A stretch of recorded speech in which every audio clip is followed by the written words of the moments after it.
This is Tennis on Court, a tennis simulator that originally released on the Quest via App Lab in July of this year. Now on the PSVR 2 headset for $35 US, $10 more than the Quest version, we took a look to see if this VR sports release is worth your time and that lofty price tag.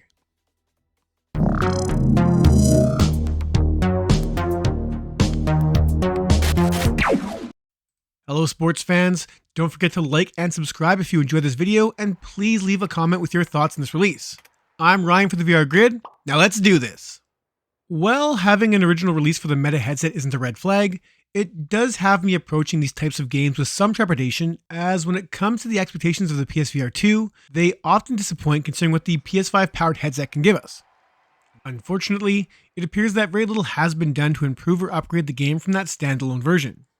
Right away, you are placed in the menu, which offers avatar and player customization, single-player games, multiplayer games, tournaments and practice sessions, as well as a tutorial. Avatar options are limited to a few face types and other minor alterations, but seeing as how you only see your player pre-game during one or two cutscenes, at the opening coin toss, or during the tiresome replays, it's not a big deal, and they don't look that good anyways. If you don't want to dive into a match first, you can practice, which lets you try out various forms, volley, backhand, and so on, against ball machines or AI foes, though I found those sessions to be monotonous and figured it would be better just to practice in some single-player games instead, which it was. Any of the modes in here can be played with arcade or realistic physics, with the latter making it much more challenging to direct the ball where you want, and the former making things a bit easier, allowing for more natural play and less fouls. You can choose teleport, transitional, or manual movement via thumbstick, which works quite well when in combination with the guide system, which tells you where you should move on the court when the ball is coming your way. In realism mode, that helpful hint system is removed, making it much more challenging, though this probably isn't the game's fault, as I have played other tennis games with a similar movement system, and they were a challenge in those as well. I just think translating the real-world movements of tennis to thumbsticks creates an odd mental break in how the game should be played. This leaves the two automatic movement options, which are, in my opinion, the easiest and least frustrating way to enjoy the game, as they place you where you need to be to rally the ball, most of the time. On a few occasions, the automatic system let me down, moving my player nowhere near where the ball was landing, causing me some frustration as it's not clear until it's too late that the game had failed me. Serving was fine, my backhand was solid, but my forehand swings always curved too much to the left, causing a lot of balls to go out of bounds. I think this is due to how the PSVR 2 controllers feel in hand, as they don't feel like tennis rackets, and to the offset of the racket being off, and unfortunately, there is no option to adjust the racket offset, forcing me to bend my wrist uncomfortably to ensure my swing stayed in play. I also once had the ball hit the netting and fall to the ground on my side and stay in play, which was weird. A day one patch seems to have addressed some issues, as I haven't seen this happen again, but it's not exactly an easy shot to replicate, and in reading reviews in the Quest store, it appears that some of the jankiness I found has been noticed by others in that version as well. You can play in single-player bouts against bots using 5 different difficulty settings, and I found the differences between the easiest to the hardest to be minimal, adding some variety in your opponent's return shots, but with the automatic movement system in play, when it worked, it seemed to mitigate the difficulty.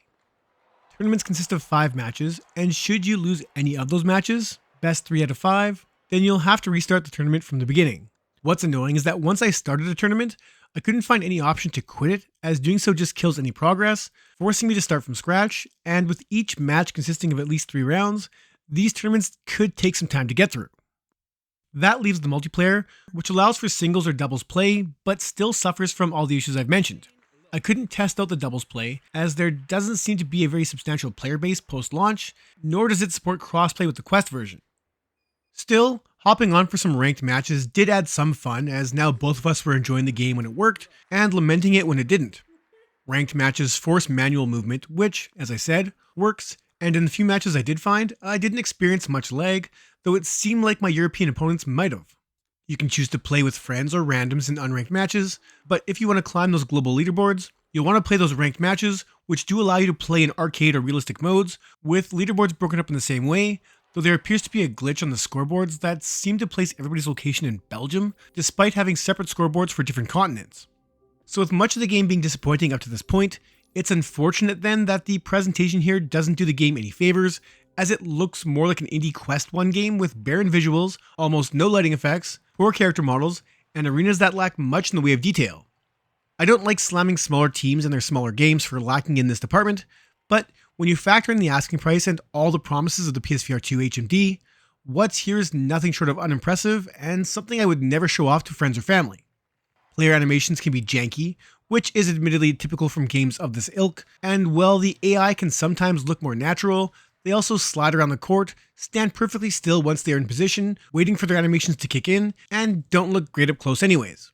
You'll play in various arenas around the world, with each looking unique, but without any natural lighting effects, very basic textures, and terrible looking crowds. They look unrealistic and not very immersive. There are umpires and linesmen as well, though they may as well be statues, as outside of the umpire's head barely moving to follow the ball, no one else moves, adding more unnatural elements to this disappointing game. Accompanying that less than impressive presentation is an underwhelming audio package that consists mostly of crowd noises when someone scores and the sounds of the action on the court. I know when the game is in play, the crowd is supposed to be silent, but when they kick in seemingly out of nowhere and cut off just as quickly, it's a bit jarring, especially during the coin toss when the crowd is visibly cheering, but no sounds are heard.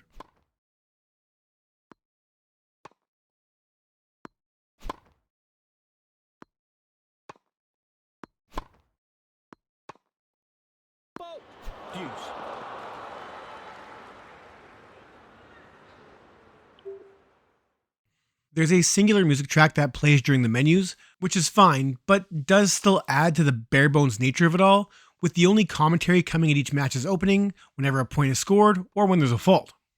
Ultimately, that's what this comes down to, as this is a bare bones tennis game offering up minimal single player content and what can at times be a janky experience. I'm not going to say it doesn't work, it does, thanks in large part to the day one patch, but considering how this looks and the lacking content, the asking price for this is crazy. Questies can get this for $10 cheaper, but even that is too expensive for what is at best a weak tennis experience.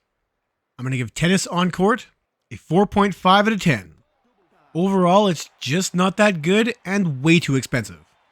If you enjoyed this video, please do the YouTube things to help us out, and that's it for this one. Thank you so much for watching.